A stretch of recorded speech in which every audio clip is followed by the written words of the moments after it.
In this video, Reverend Kesiena tells us how he fell into sexual immorality while on campus. Listen, and I hope God will bless you and you can learn from the mistake and pick up yourself just in case you're falling into these shoes and it's not like before again. So we came out and went behind the hostel, and like a dog, I had sex with her, not knowing that the neighbor opposite watched the whole movie from beginning to end. I remember one meeting back on campus. It was a worship meeting. Powerful that night. I still remember what I was wearing. I remember the jeans. I remember the t-shirt. I rolled on the floor crying. Anybody that would have seen me that day would have said, Kai, how he loves Jesus. In fact, as I was walking to my hostel, I was skipping, singing sweet songs to the one whom my heart loves. But I got to the hostel. I was staying in what you call a semi-self-contained.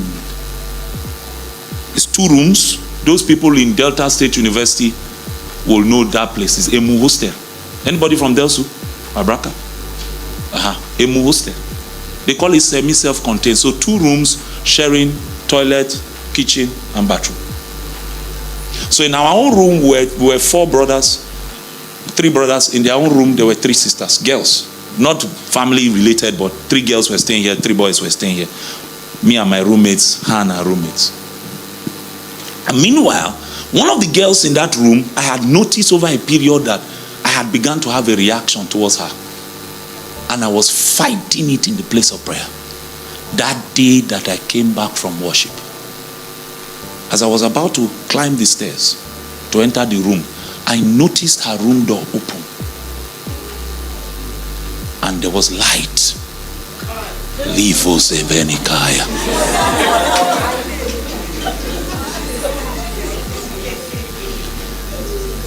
Everything within my being said, Kesiena, enter your room. But you see, I said, let me just go and greet. So I entered there and I rested on the table. I just rest my back. And there was just a candle light. She was sprawled on the bed. I'm giving you details so that you understand what I'm saying. She was sprawled on the bed in a nightgown. It was evening. I was just coming from night. I was just coming from fellowship. And the way the candle cast her shadow, Revinokos. You see, before you judge David, make sure you can survive what he survived. And then I said hello and greeted her and was about to take my leave. And she said, what are you doing there now? Come. And you see, I lie not to you. Till today. If you ask me how I left that table and got to that bed, I don't know how. And I'm not exaggerating. God is my witness. I just know that I was once here.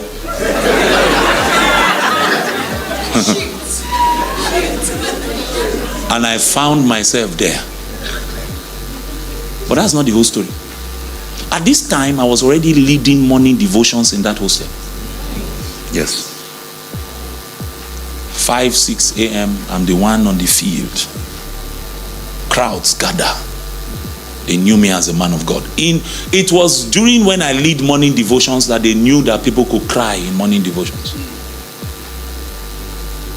I taught morning devotions and cultists. I was a cultist myself before I got saved, before I rededicated my life. I saw confra people come and meet me in the room and say, Kai, what you said today. I was already leading morning devotions with power, with grace, without microphone. Early hours of the morning, everybody that was on my block will hear my tongues rattle. I must do it 2 hours before I step out. It was the same me as we were doing Royal Rumble on the bed, getting ready to do the devil's work. I was the one that said, I whispered to her, they will catch us. They will catch us. Uncle, if they are going to catch us, is it not to get up and lock the door? Because by the time I walked in and got to her, the door, it was just the curtain. So the reasonable thing would have been, let us lock the door. But you know what I said? Let's go outside. They will catch us. Let's go outside. So we came out and went behind the hostel, and like a dog, I had sex with her. Not knowing that the neighbor opposite watched the whole movie from beginning to end. From beginning to end. This is the story. The next morning, I got up as usual, and then I wanted to ascend. I lay on my bed and I sought for the one whom my heart loves. And I found him not. I tried. Cool. Normally, this is the way God designed my walk with him. If I start praying here, I can shut you out for 4 hours. And it will come like oil. My transitions are smooth. They are quick. Except there's something troubling me. Smooth, quick. I tried. I couldn't break through. Then the brother from the other room just came, opened the curtain and said, Kai, Pastor, you're too much.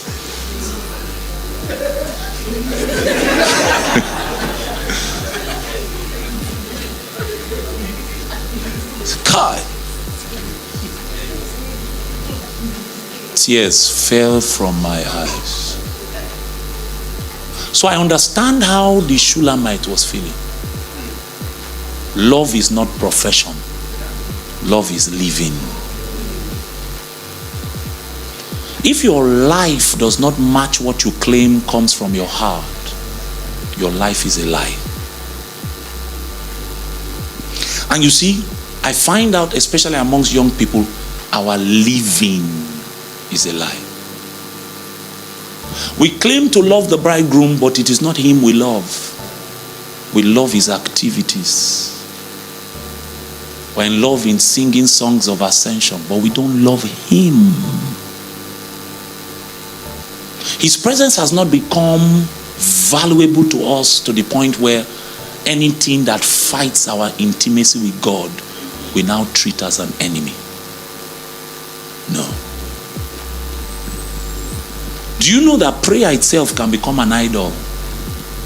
That even you now elevate the length of prayer more than what it is that prayer is supposed to give you. That people go about priding themselves about how long they pray. Meanwhile, prayer is not a successful enterprise because you prayed long. It's a successful enterprise because of what happened to you when you prayed. The journey of prayer is supposed to be transformational. Because prayer is you making contact with God. So if you are consistently making contact with God, it should affect you. Your appetites should change. Your outlook to life should change. Your appetites, your passions, your desires, your likes should change. So how is it that you claim to be making consistent contact with God and your greed is as fresh as the day you met him? Your pride is still untouched.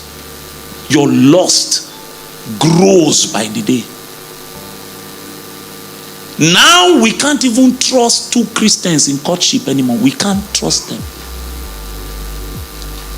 Christians are using courtship now to hide sexual immorality.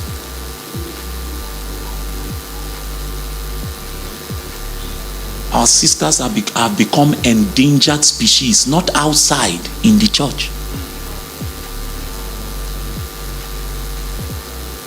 Sometimes tears fall from my own eyes when sisters share with me the things they go through from pastors. Bible study teacher. 2 Sundays ago, a young lady walked into service 2 Wednesdays ago, and then after prayer meeting she came to me. She said, I needed to see you. I've lost confidence in myself, lost faith. My spiritual life is in tatters. And once a sister starts talking like that, I know what the issue is. It was one of the leaders in fellowship who she went to submit herself for mentorship. The Ogana took an occasion to touch breast and molest the sister. The sister was so shocked that when the thing was happening, she didn't know what to say. Now went and started blaming herself. Maybe it's me that did not do one thing. Meanwhile, if this brother holds microphone to lead prayer, it will seem like God came. You know what I told myself over the years? What I told myself over the years is, the pulpit is God that determines what he will do.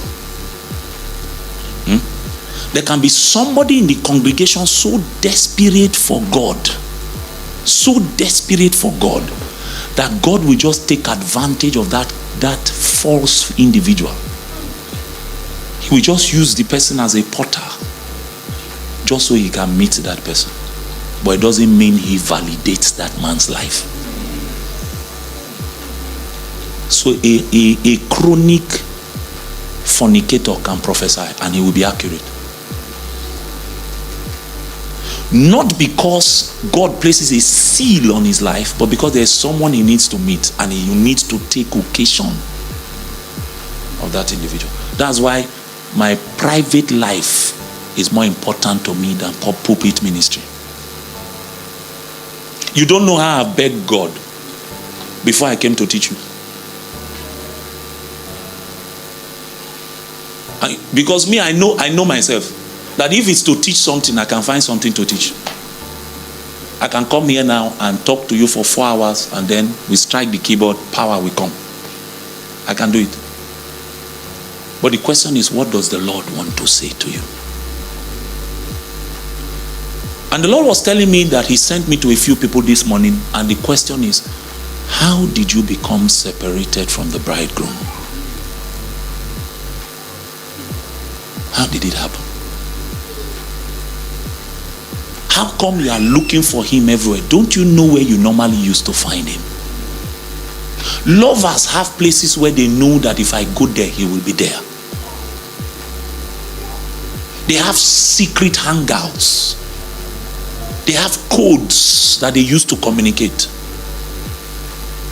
If he caught eye for me, I know sin waiting the talk. How is it that she was lying on the bed and she suddenly realized, where is the one whom my heart loves? I need to ask a young man here, how come you've gone so far and yet it has been without Jesus? Where did you become separated from him? And you know the thing I'm speaking about, the reality I'm speaking about is that the bride can be going on as if everything is okay. This Shulamite, this her condition is a sign of spiritual health. She's not yet spiritually dead. She's drowsy at this point. She's overwhelmed with spiritual malaria. She has not died yet. This is a sign that her pulse is still alive. She can sense that there is something missing. Some people have gotten to a point where they no longer know what is missing. They can't tell. They just know that the Christian life has become mechanical. They know all the phrases. They know how to dress and look like a believer. But that juice, that sweetness, that thing I was trying to find that morning. The people who know what I'm talking about know what I'm talking about. When you lose that thing, it's very hard to get it back. I get messages from around the world, and many times the cry is, Rev, I messed up, I lost God. And now I've been crying to get it back. It's been years, I'm not the same. Marriages, when you've been betrothed to the bridegroom and you attempt to defile yourself with a stranger, you will never come back the same. Never. That's how prayer lives have been lost. That's how people have disqualified themselves from the agenda of God. Bro, forgiveness is a small thing in the eye of God. In the matter of the bridegroom and the bride, forgiveness is a small matter. He will forgive you. I know as evangelists we talk about the God of a second chance. I stopped saying that thing many years ago. Because I found out by my own personal experience that God is not the God of a second chance. Do you know how many second chances I blew? How many times I lay down and say, give me a second chance? And God said, take. I blew it. I came back for a second chance. So I found out by experience there is a God of another chance and another chance and another chance. But you will get to a point, and this is why Paul said, shall we continue in sin that grace may abound? It will get to a point that God will forgive you, but he can't use you for anything serious. He can't commit anything that is kingdom into your heart. So the matter is not forgiveness, the matter is ordination, is destiny. It's destiny. He will forgive you. He loves you. There's nothing you can do to make him love you less. There's nothing you can do to make him love you more. We don't pray because we want God to love us. We pray because we love God. Our praying, our routines around our Christian faith are driven by a sense of love. That obligation we have is because we love God. We have seen the way he loves us, and that love from God has elicited, has drawn a deep sense of love and reverence. So we engage in those things, not to make God love us, but to show God that because of the way we feel about him, we have decided to order our lives in a certain way. So the matter is not forgiveness. Just in case you keep hearing the voice of guilt in your ear, it's not Jesus, it's Satan. The voice of condemnation is Satan. He will forgive you, but the matter is, can he continue with you on the matter of destiny? Can he entrust anything serious into your hand? If something as little as, my son, television is your right, but I don't want it for you. You cannot even sacrifice that for the one whom you claim to love. How can he commit anything serious into your hand? She went into the cities. She went into the streets looking. It meant that she did not know, she could not identify where she lost him. That's the matter. So she was doing, she was gambling. She didn't know exactly when he departed. It's a worrying state for a Christian. If you are that close to the bridegroom and you are so much in love with him, you will know when he is displeased. The slightest sense of displeasure, you will know.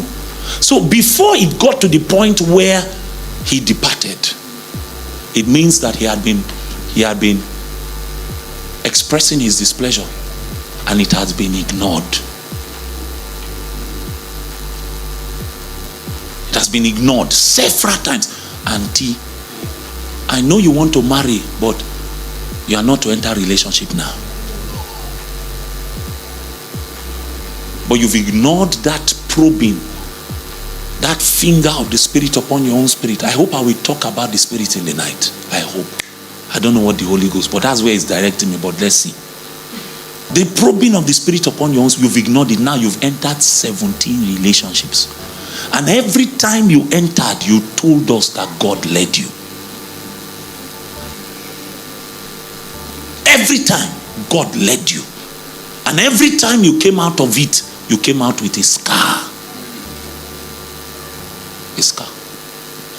Meanwhile, when we look at you from the outside, we say, this one is too close to the bridegroom to be making this kind of mistakes.